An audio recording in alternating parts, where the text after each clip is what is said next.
একের পর এক ছিনতাই আর হত্যাকাণ্ডের নগরী এখন রাজধানী ঢাকা। পরিসংখ্যান বলছে গেল 4 মাসে খুনের ঘটনা ঘটেছে 136টি। 26 মে গুলশান থানা বিএনপির যুগ্ম আহ্বায়ক কামরুল আহসান সাধনকে মাস্ক পরা 2 যুবক প্রকাশ্যে একের পর এক গুলি করে হত্যা করে। এ খুনের সিসিটিভির ফুটেজ ছড়িয়ে পড়ে সামাজিক যোগাযোগ মাধ্যমে। একই দিন মগবাজারে প্রকাশ্যে চাপাতি দিয়ে আঘাত করে ছিনতাইকারীরা এক তরুণের ব্যাগ ছিনিয়ে নেয়, যা সামাজিক মাধ্যমে ব্যাপকভাবে ভাইরাল হয়।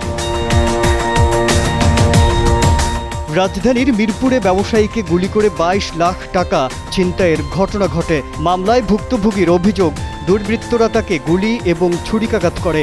এরপর তার কাছ থেকে 21,70,000 টাকা, 3,500 US ডলার ও 1100 সৌদি রিয়াল ছিনিয়ে নিয়ে যায়।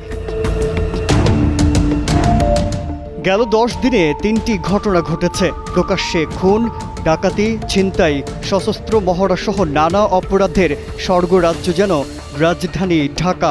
জীবনের সব আয়োজন এখানে একসাথে। মানুষকে জিম্মি করে, অস্ত্র ঠেকিয়ে, গুলি করে অথবা ধারালো অস্ত্র দিয়ে আঘাত করে সর্বস্ব লুটে নিচ্ছে দুর্বৃত্তরা। এতে করে মানুষের মধ্যে তৈরি হয়েছে আতঙ্ক।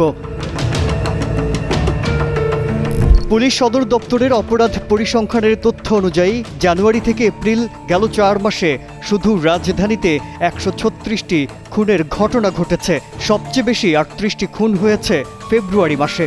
2024 সালের প্রথম 4 মাসে ঢাকায় খুন হন 47 জন, 2023 সালে 51, 2022 সালে 54 এবং 2021 সালের প্রথম 4 মাসে ঢাকায় খুন হন 55 জন।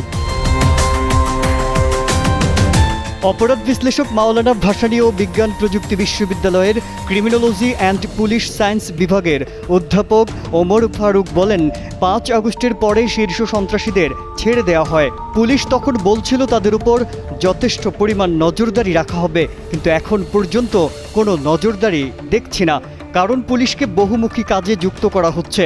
প্রতিদিন আন্দোলন সংগ্রাম, আসামি গ্রেপ্তার, মামলা তদন্ত কাজ করতে হচ্ছে পুলিশের সততা ও ন্যায়পরায়ণতার দিক থেকে পেশাদারিত্ব যদি না থাকে, অপরাধীদের আধিপত্য বাড়তেই থাকবে।